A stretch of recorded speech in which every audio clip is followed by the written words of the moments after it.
안녕하십니까. 마이다스 성공투자입니다. 자, 오늘 시장도 상승을 하고 끝났죠. 시장이 이제 많이 안정을 찾은 것 같다, 이렇게 생각이 들고요. 제가 어제 말씀드린 대로 60일선까지는 한번 단기 반등 목표를 삼고 느긋하게 한번 끌고 가보자, 그런 생각이고요. 뭐 장기 투자가라면 뭐 60일선이 아니라 그 이상도 바라볼 수 있겠죠. 자, 오늘은 현대차가 사상 최대 실적을 발표했는데, 정말 놀랄만한 실적을 발표했습니다. 자, 근데 주가는 좀 빠져서 뭐 빠진 건 아니지만 거의 뭐 약 올랐다가 빠졌으니까, 조금 반응은 좋지 않았는데요. 먼저 시황부터 간단히 살펴보고, 현대차 실적 살펴보고, 마치갑니다. 간단하게만 시황을 올리겠습니다. 자, 요즘에 시황 볼 거 없습니다. 왜냐하면 미국이 요즘에 워낙 강해요. 우리는 미국의 반도 지금 못 따라가고 있는 거예요. 그래서 오늘 또 어제 미 나스닥이 전날 3% 올랐고, 어제도 1.8%가 올랐죠. 여기 보시면 1.58. 그러니까 이틀 동안에 5% 오른 거예요. 그래서 제가 어제 나스닥 차트 보여드렸잖아요. 근데 우리 지수는 어제도 지지부진, 오늘도 뭐 그렇게 큰 폭의 반등은 안 한 거예요. 그래서 이틀 올랐다고 해서 겁먹을 필요 없다는 거예요. 설사 오늘 미국이 조정받을 때 됐어요. 조정받더라도 너무 겁먹을 필요가 없다. 지금은 우리가 미국 시장은 벌써 60일선 돌파했다, 기술주들이. 우리는 근데 아직 20일선 돌파도 못한 기술주들이 많이 있다는 거예요. 그래서 우리도 어차피 환율만 안정이 되면, 여기 원달러 환율 지금 1325원 찍었다가 20원 넘게 찍었다가 지금 1307원 많이 안정이 됐습니다. 이것만 안정이 되면 우리가 미국보다 못 갈 이유가 없다는 거예요. 왜냐면 더 많이 빠졌기 때문에 그렇습니다. 그래서 시황 볼 건 없다. 이 정도 시황이면 여러분들이 뭐 이제는 거의 그동안의 위험 요인이라고 생각했던 그런 변수들이 좀 상수화돼가는 느낌이다. 그러니까 이제 악재였던 것들이 시장에서 그렇게 큰 악재로 발휘를 안 하는 것 같다, 그런 생각이 들고, 무엇보다도 외국인 매수가 긍정적이다. 어제도 말씀드렸지만 살 거 없으면 외국인 사는 거 사라, 그런 얘기를 말씀드렸죠. 외국인이 오늘 또 반도체를 샀습니다. 그렇게 보시고요. 여러분들 지금은 약세장 속에 그나마 좀 편안하게 시장을 지켜볼 수 있는 그런 시기인가 아닌가, 그런 생각이 듭니다. 자, 시황은 이 정도로 마치도록 하겠습니다. 자, 현대차 이야기 간단하게 하고 마치까 하는데요. 자, 현대차 실적이 왜 놀랍냐면 반도체 쇼티지 현상이 나오는 와중에 그냥 전분기 대비 얼마 증가, 그 다음에 직전 분기 대비 얼마 증가, 이게 아니고요. 정말 최악의 상황이잖아요. 반도체도 부족하고 팔고 싶은데 못 팔고 그런 상황이고, 뭐 코로나, 그 다음에 경기 침체 우려, 뭐 이런 와중에 그냥 전분기 대비 얼마가 아니고 사상 최대, 이런 게 좀 놀랍고요. 두 번째로 판매량은 감소했음에도 불구하고 실적이 더 증가했다는 얘기예요. 그 얘기는 뭐냐면 질적으로 좋아졌다는 거예요. 옛날에 현대차가 값싼 제품 팔아서 박리담회를 했다 그러면 이제는 굉장히 영업이익률이 올라간다. 그러니까 옛날보다 적게 팔고도 더 많은 이익을 낸다. 훨씬 좋은 거죠. 많이 팔고 이익 덜 내는 것보다 적게 팔고 이익을 더 내는 것은 2배 효과예요. 예, 그게 좋고요. 무엇보다도 긍정적인 것은 3분기에도 현대차 실적 전망이 나쁘지 않다, 그런 내용입니다. 자, 간단하게 좀 살펴보면 2분기 영업이익이 2조 9,798원이냐 3조라고 보시면 됩니다. 이 정도 뭐 3조인데요. 이게 4분기라고 치면 3, 4, 10이죠. 10조 이상 낼 수 있다는 거예요. 앞으로 현대차의 체력은, 옛날에 현대차가 전성기 때 한 8조 원 정도 냈거든요. 그때 주가가 50조 좀 넘게 갔었는데, 이제 현대차는 기본적인 체력이 제가 볼 때는요, 연간 기준으로, 영업이익 기준으로 10조 정도를 낼 수 있는 기업이다, 그렇게 볼 수 있을 것 같아요. 영업이익 자체가 덜 팔고도 58%가 증가했다. 전년 동기 대비 그런 생각이고요. 자, 매출액도 증가했다. 이 얘기는 뭐예요? 판매 대수를 덜 팔았는데 매출액이 증가했어요. 그러니까 옛날에 2천만 원에 팔던 것을 지금은 4천만 원, 5천만 원짜리 판다는 얘기예요. 차량을 덜 팔고도 비싸게 팔면서 마진도 더 남겼다. 예, 수익성이 좋아졌다는 거 여러분들이 이런 게 좋고요. 그 다음에 여기 나오면 이제 제네시스 같은 이제 고부가가치 제품 판매. 그래서 현대차의 이제 저가 이미지가 이제 고가 이미지로 변했다. 뭐 그렇게 보시면 되겠죠. 그러니까 아주 좋게 바뀌었다. 현대차가. 거기다가 환율 효과까지. 대표적인 수출주잖아요. 환율이 좀 높았다. 그렇게 보시면 되고요.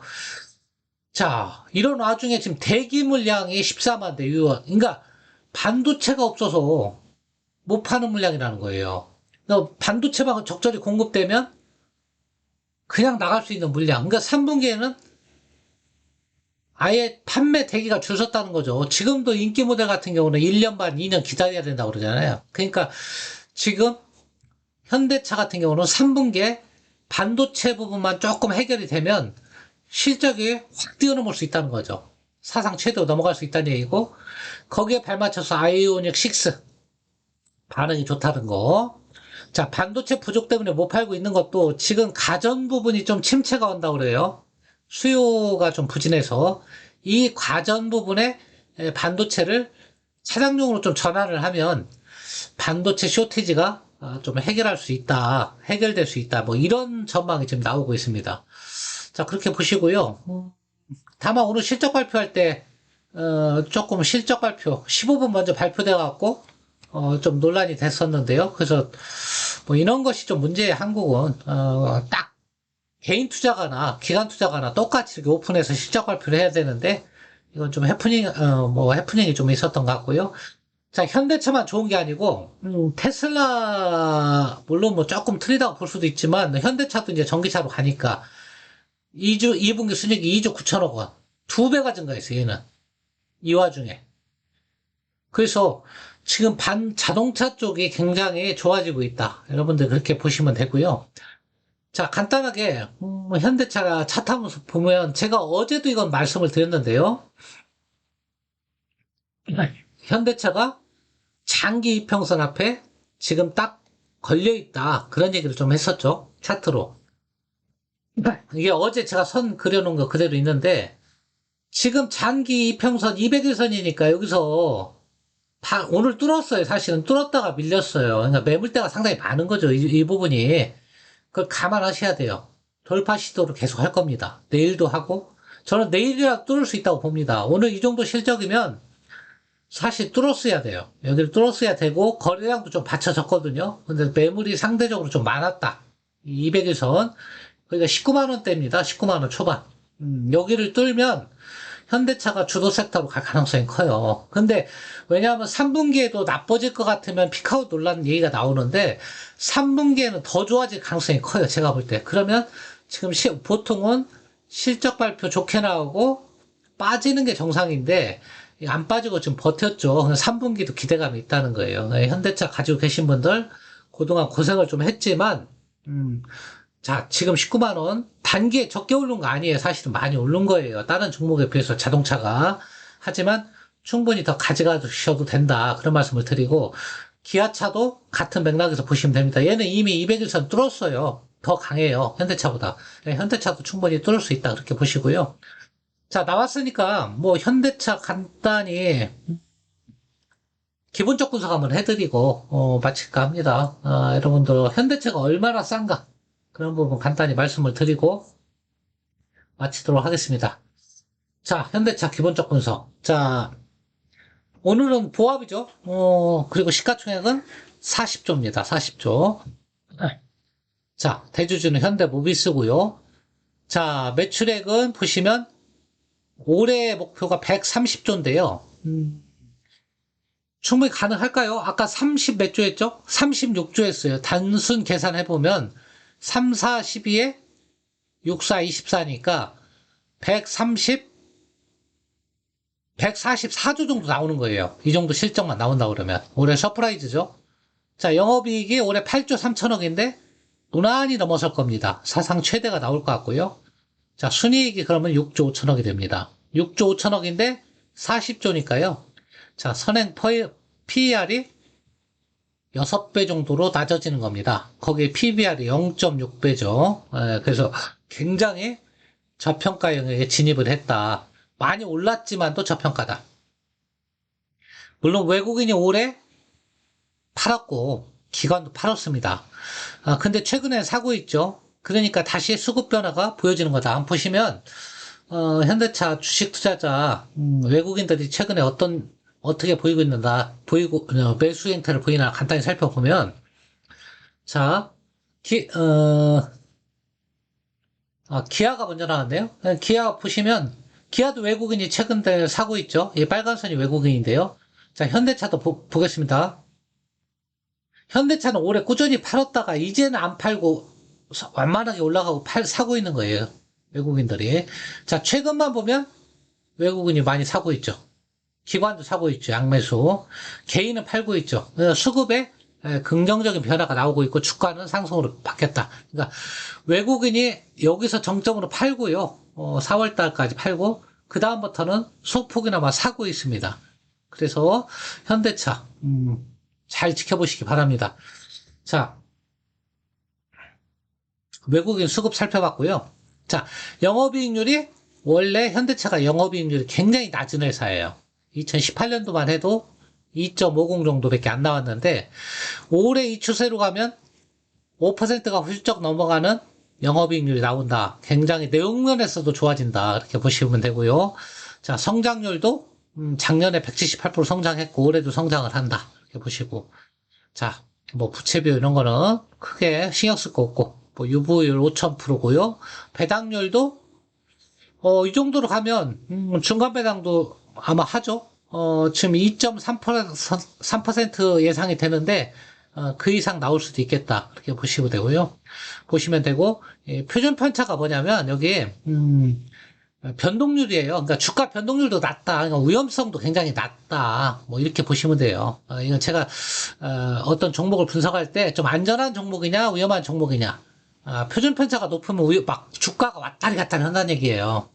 일례를 한번 보여드릴까요? 뭐 일동제약 뭐 이런 거 보여드릴까요? 그럼 뭐 표준 편차가 엄청나요. 이런 것들은 보시면 이걸 한번 제가 어떤 종목을 고를 때 변동성이 심한 종목이냐 아닌가를 제가 판단을 하고 여기다 넣은 거예요. 자, 일동제약 같은 경우는 표준 편차가 9%니까 위험해서 살 수 있겠습니까? 반면에 현대차는 안전하죠. 기아 같은 거는 현대차보다 조금 높을 겁니다. 1.7, 오히려 더 낮네요. 자, 대형주는 1%대에서 노는 게 표준 편차 한 1.78 정도, 이 이하에서 놀면 상당히 주가가 안전하게 이렇게 움직이는 대형 종목이다. 이렇게 보시면 됩니다. 자, 현대차. 자, 보시고요. 자, 그럼 현대차가 올해 들어 많이 올랐냐? 오르긴 올랐어요, 사실은. 오르긴 올랐지만, 다른 종목에 비해 올랐다는 거예요, 사실은. 자, 보시면, 별로 안 떨어졌잖아요. 분기별 주가 보시면, 올해 한 3월부터 본격적으로 시장이 빠졌는데 얘는 올랐잖아요, 거꾸로. 그죠? 작년 12월부터 해도 별로 빠진 게 없어요. 주가는 한 700%, 800% 빠졌는데 얘는 한 9%밖에 안 빠졌어요. 작년 12월 대비. 작년 연말 종가가요, 20만 원이었어요. 그러니까 연말 종가도 회복을 못 했어요. 근데 실적은 사상 최대잖아요. 그러니까, 별로 안 빠졌지만, 많이 오르지도 않았다. 그리고 월별로 올해 주가를 흐름을 보면, 하나도 안 빠지고 올랐잖아요, 오히려. 자, 6월 대비 지금은 4.4%가 상승을 했다. 이렇게 보시면 되고, 자, 영업이익도, 커지는 속도가 지금 장난이 아니에요. 1조 8천억 하다가, 1조 대 하다가, 작년 3월, 그러니까, 분기입니다, 이거 분기. 그러니까 올해 2분기부터 본격적으로 2조 원대를 넘어섰는데, 이번에는, 요건 이제 예상치죠. 참. 이건 3분기 거니까 2분기를 봐야죠. 2분기가 원래 예상치가 2조 3천억 정도밖에 안 되는데, 최초로 2조 9천억, 이제 3조 원에 육박하게, 분기 영업이익이 증가했다. 그러니까 엄청난 서프라이즈를 낸 거예요. 올해 추정치만 해도 이건데, 그렇게 보시면 되고요. 그래서 현대차 여러분들 오늘 실적 발표해서 주가는 사실은 윗골이 많이 맞았어요. 사실은 주가 보시면 아시겠지만 상승할 때 따라가신 분은 좀 손해봤을 건데 오늘 설사 그런 분들이라 하더라도 지금 따라가서 그런 거지. 여기 200에선 돌파했다고 따라간 것 같은데 밀렸다 하더라도 여러분들 뭐 너무 낙담하실 건 없다. 좀 시간이 문제지. 근데 진입 시점은 굉장히 잘못한 거죠. 막 뜰 때 따라갔다는 것은. 차라리 오늘 아침에는 굉장히 빠졌었거든요. 그때 들어갔으면 좋았겠죠. 자, 그래서 오늘은 현대차 실적을 바라보면서 어떤 생각이 들었냐면, 뭐 경기 침체니 뭐니 말들이 많지만, 죄송합니다. 대기업들이 굉장히 체력이 좋구나, 기초 체력이. 특히 삼성전자, 현대차. 그래서 여러분들이 삼성전자, 현대차가 받쳐준다고 그러면, 너무 그렇게 겁먹을 거 아니지 않느냐. 우리나라는 자동차, 반도체가 이끌면 지수 안 무너진다. 그런 생각이 들었습니다. 그러면, 지금 2300대인데 여기서 뭐 크게 무너지겠느냐. 오늘 2400 넘었군요. 2400. 지금 지수 때는 굉장히 저평가 구간이다. 제가 어제도 말씀드렸다시피, 단기 60일선, 200, 2500이죠. 2500, 코스피. 요까지는 별로, 이 거래량 보시면 아시겠지만, 줄면서 빠진 거예요. 그렇게, 물론 지금은 거래량이 더 줄었지만, 조금만 받쳐주면 회복할 수 있는 거예요. 그러니까 단기 목표치 이 정도는 충분히 볼 수 있겠다. 그런 생각이 듭니다. 자, 오늘은 현대차 실적 간단히 한번 살펴봤습니다. 여러분들 끝까지 시청해 주셔서 대단히 감사합니다.